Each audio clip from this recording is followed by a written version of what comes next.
Vishwajit? I need a mic. Thank you. I just wanted to reflect on Akmal Saab's passionate plea for the universalization of education and the increasing public spending in health. One of the things that we've actually been thinking of, some of us have been thinking of back home, is this whole issue of social sector in the context of the wider, the wider reforms that our countries undertook. India undertook more than 2 decades back. And many of us have forgotten, I think, that part of this whole policy of reforms, and we talked about privatization and stuff, was actually done with an explicit, I would say, agenda to put in resources in the social sector. Privatization wasn't done just like that. And so if you're talking about looking at the reforms project, then investment in social sector was very much part of the reforms project. And down the line, we have heard a lot of discussions about, next generation reforms, second generation reforms, and, reforms not being too much and all that. Never, ever have we heard this particular point that, part of the reforms package was also looking at these deficiencies in the social sectors.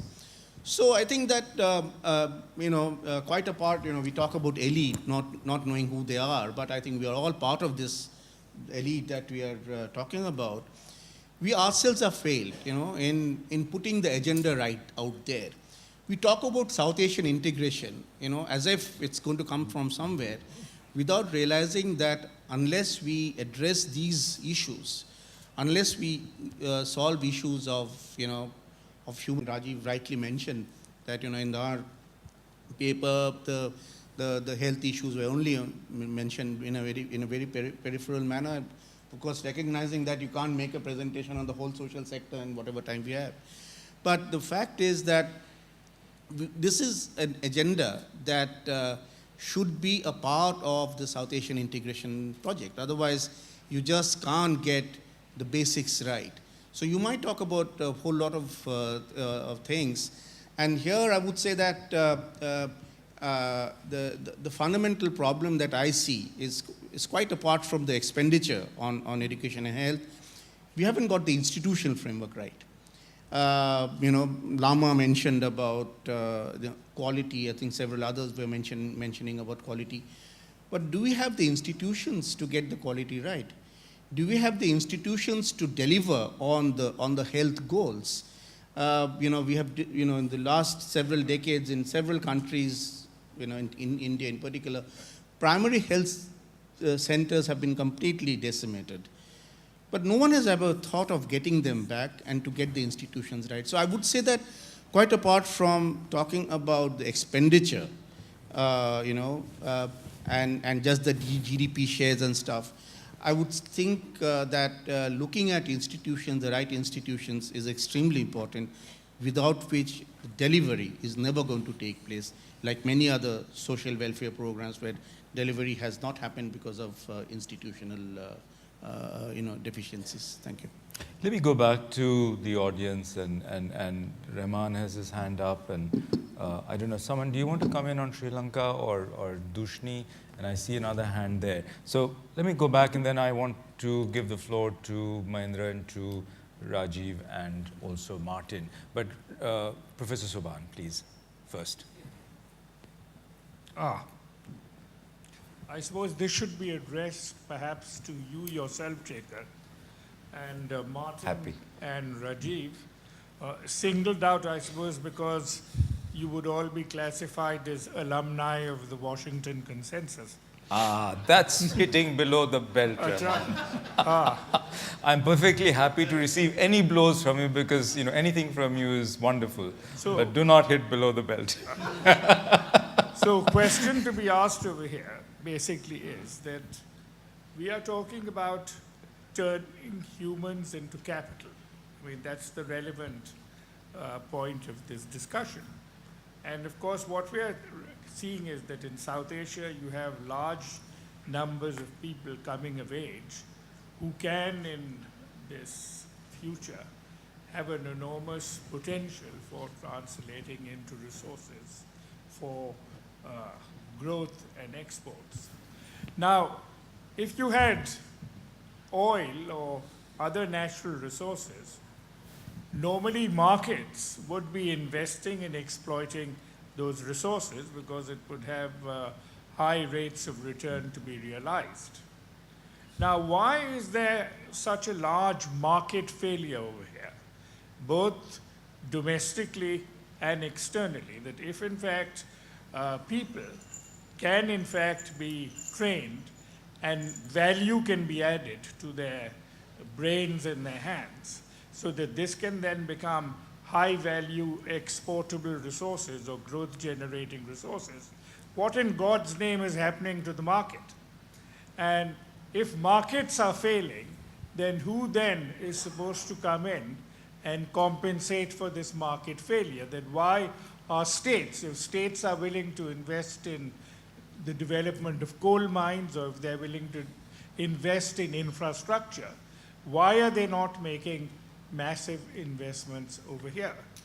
And then the question to Martin, you brought out this volume on jobs, but at the end, who is responsible for creating jobs? Again, failure to provide jobs is a market failure. And do you then step in? And should this then become the mandate of the state? That if you want to maximize GDP growth, and all sorts of people then get very excited and say India is shining because they have 8% GDP growth. But who actually is measuring employment growth? And why is this not incorporated into macroeconomic policy agendas, where to realize growth rate in employment should be given the same degree of importance as realizing GDP growth, and what exactly in terms of policy interventions might in fact be done to in fact make this into an explicit objective, both at the macroeconomic and microeconomic level. Thank you. Thank you. I think that's a very important set of questions dealing with the source, the locus, the origins of, call it a market failure. There are some who would call it a massive government failure. So I think it's important to think about these issues. Did I see a hand back there? Yes, the gentleman in the white shirt, please. Please also announce who you are. Dave Nathan from the Institute for Human Development, Delhi. I'd like to, since we raised the question of the politics of education and health, they're both related, I'd like to bring 2 points into this politics. I was once asked in Europe, how come India has such a high-class IT sector and has such high levels of illiteracy? I could only explain it by one thing, the Indian caste system. That we had a high level of education for the upper caste, and the lower caste and women did not need education, or were not supposed to get it. And in many ways, this carries through into the politics of our current systems. Of course, this is modified. This is modified by the politics of elections, which makes it important to get votes. And I think this explains why Sri Lanka has done better than the rest of South Asia in this matter.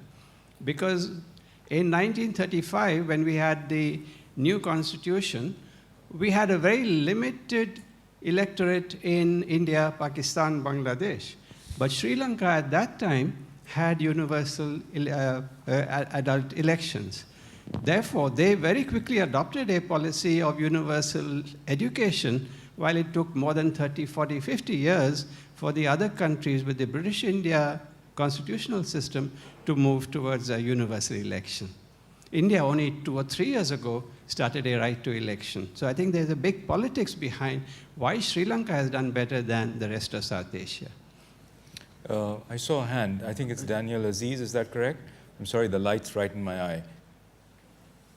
Daniel, please announce yourself. Yes, good afternoon. My name is Daniel Aziz. I'm a member of parliament from Pakistan.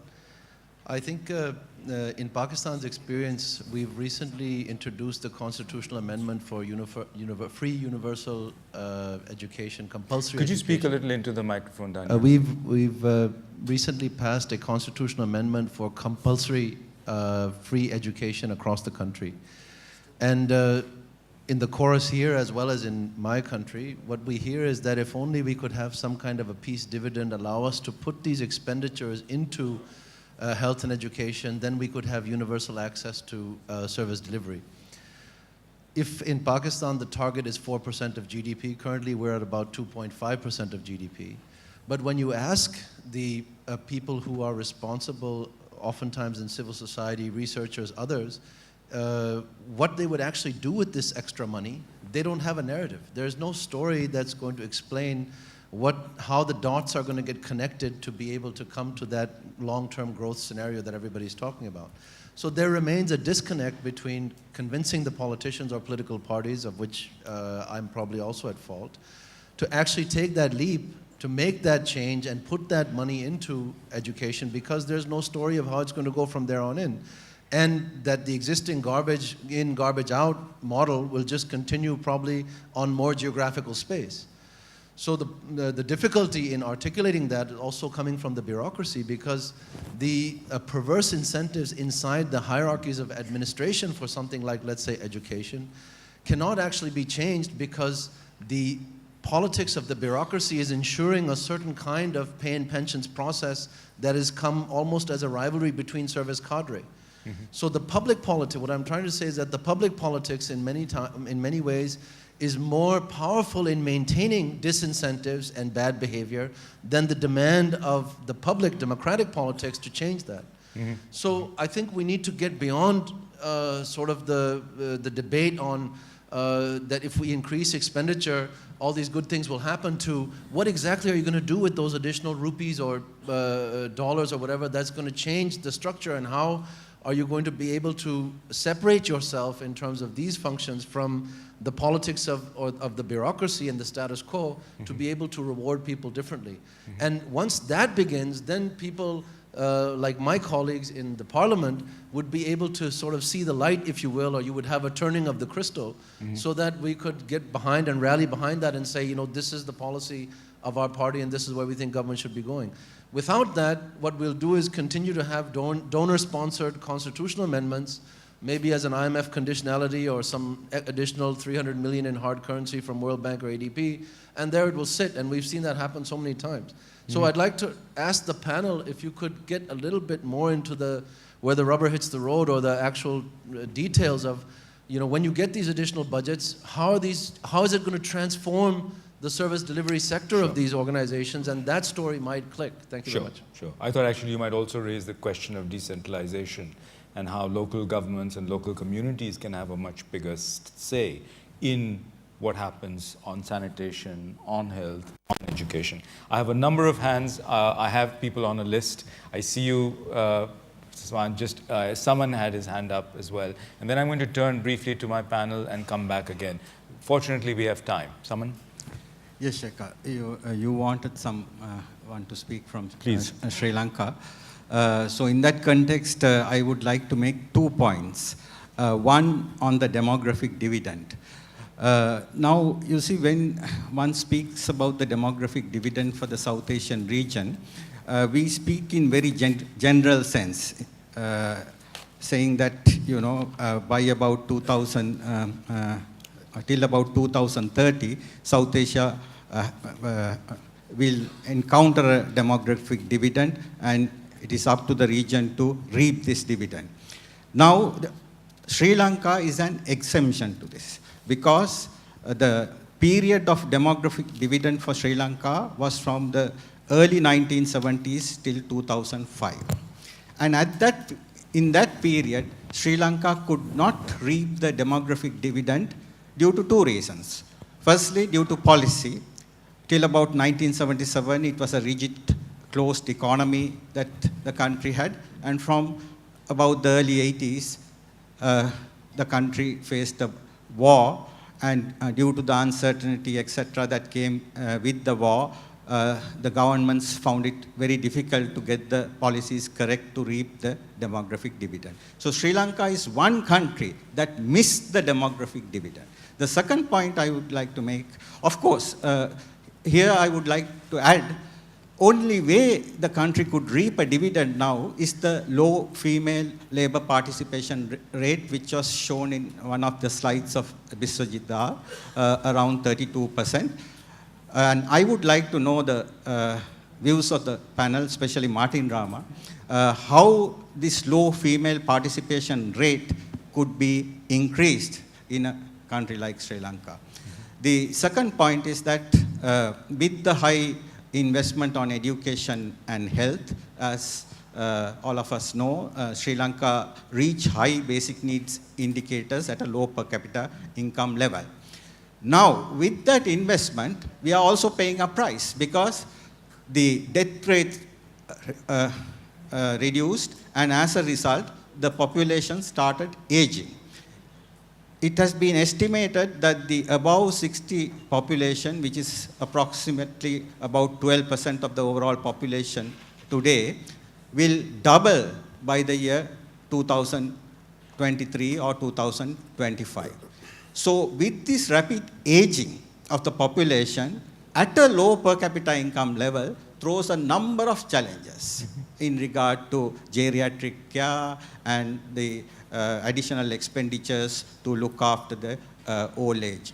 So I think, you know, it is quite different from well-developed Western countries where they had the population aging at a higher per capita income level and they were able to allocate more health expenditure to look after the aging population. Thank you. Thank you, Saman, for pointing out that very important factor about Sri Lanka, which we sometimes forget.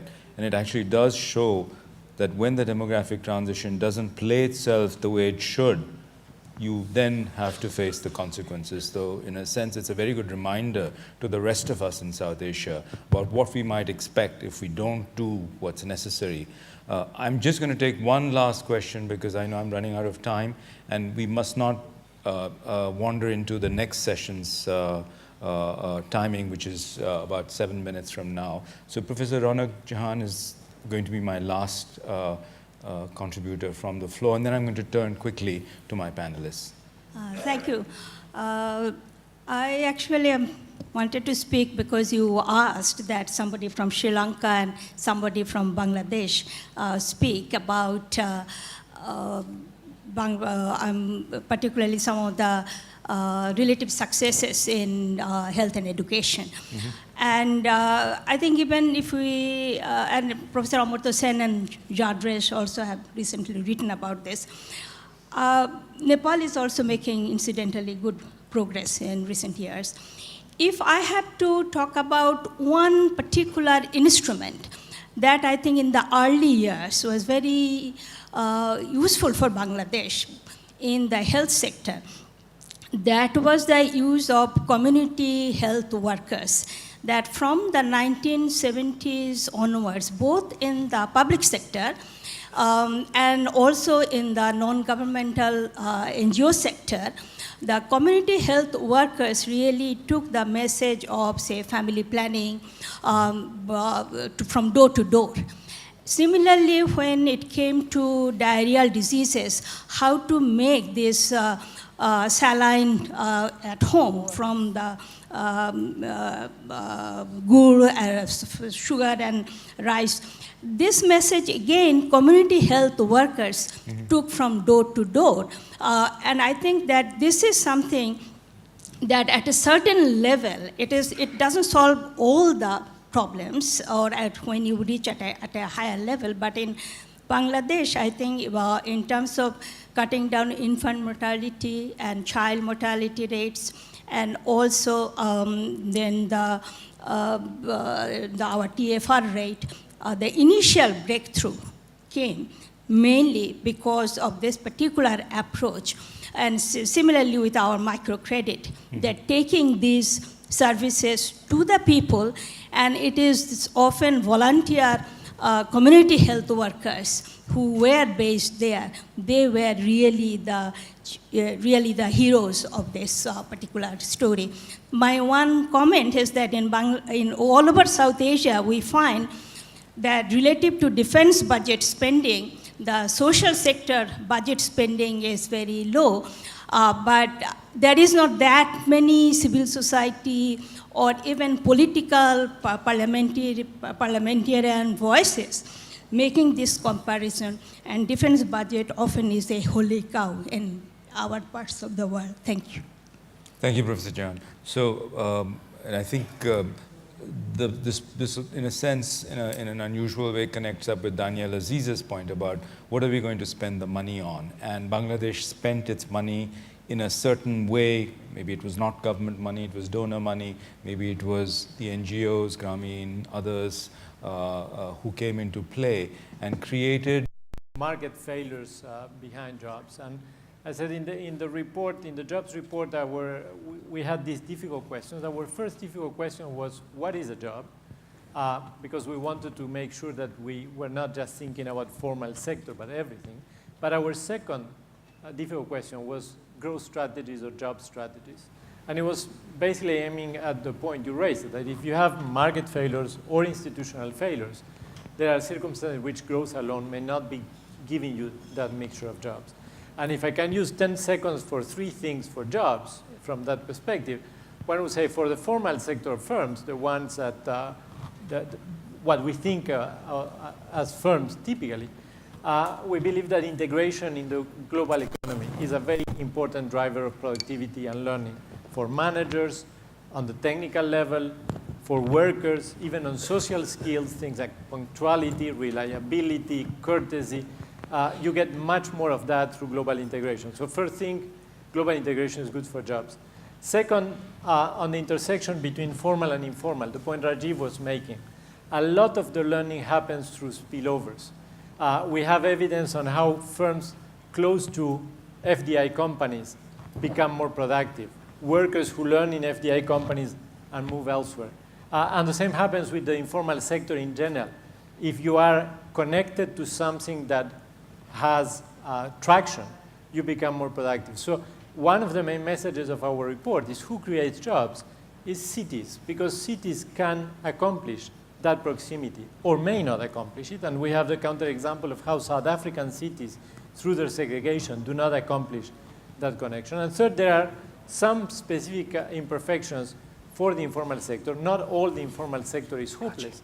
And these regions, South Asia, has very interested randomized trials of different interventions to increase productivity of the informal sector. And the answers are quite unusual or unexpected. It's not capital, it's not credit, it's something else. Thank you, Martin. I think I'm going to stop on the gender? No. No, wait, because we have, I don't want to. Rajiv, why don't you go first, because you didn't get a chance to speak. Yeah, well, thanks, Shekhar. Thanks a lot. I'm just going to make some suggestions here, because from what I'd heard, and then take up also Professor Rahman's point. One, I think it's time for us academics to change the discourse and change this fashionable talk of demographic dividend. Let's talk more about demographic nightmares, because that's what the region is actually beginning to face. Earlier, when I was growing up, we used to talk about population pressure, etc. That all disappeared.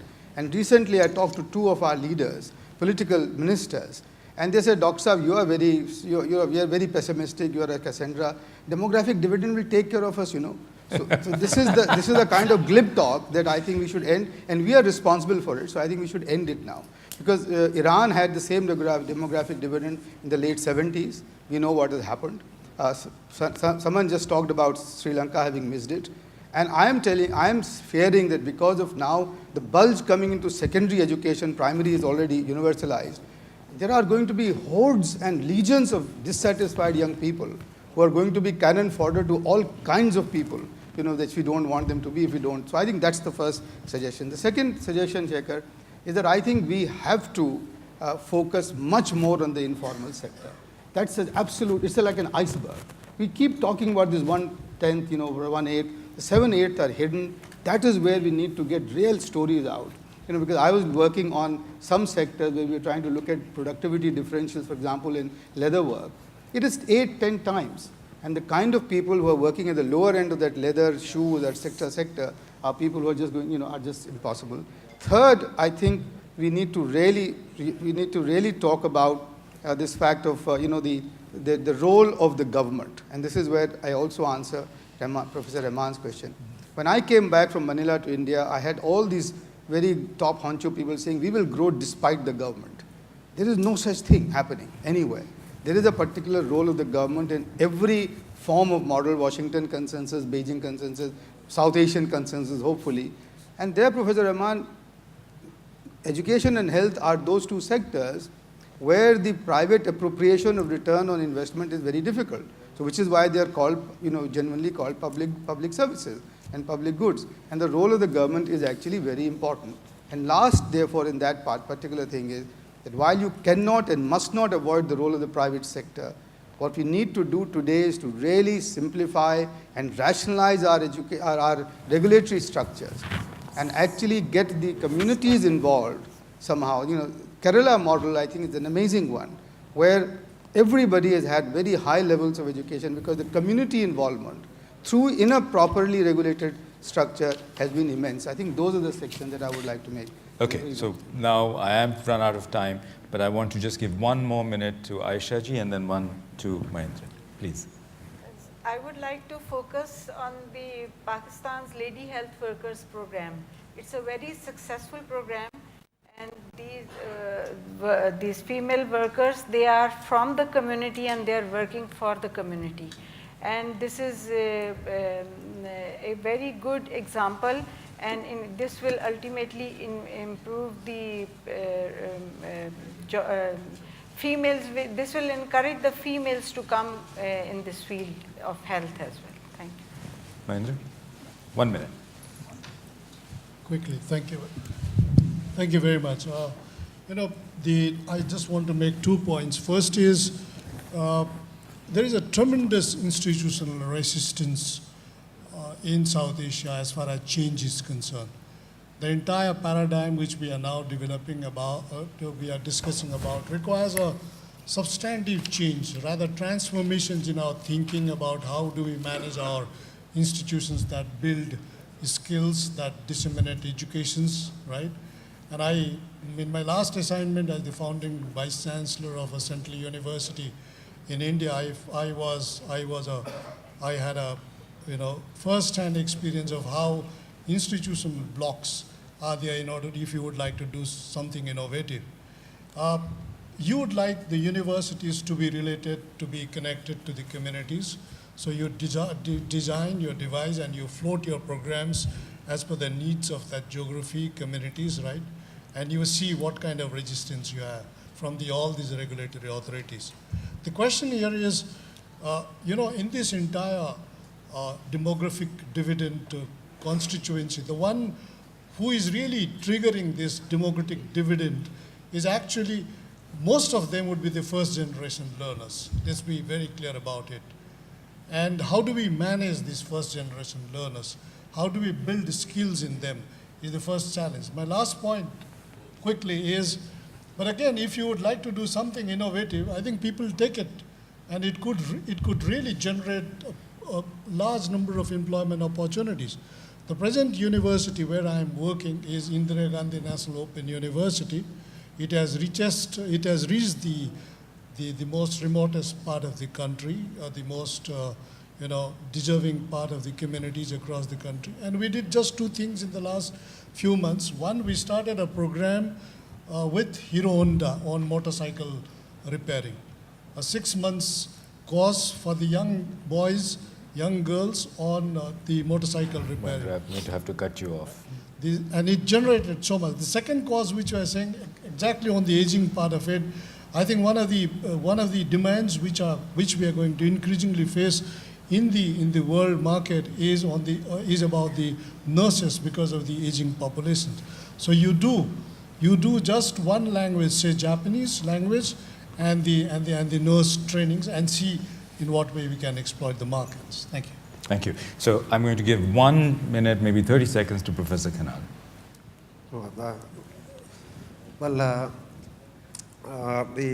I would like to emphasize only the universal education and universal health. That is very important for the overall quality of the manpower that we develop tomorrow, and also to create the inclusive society. That's what Nepal has been doing. We have not declared it yet totally universal, but it is free to all. Basic education and health is free to all. Well, before I thank the panel, let me just suggest, I don't know where the next South Asia Economic Summit is going to happen or who's doing it. I suppose that's to be announced during the course of these 3 days. And I don't know if a topic has been chosen, but I would certainly recommend that the topic be where are the jobs coming from? Because I think it brings to bear a lot of what is really challenging about South Asia. With that, let me end this session. Let's give a warm round of applause to my panelists and to all of you for participating.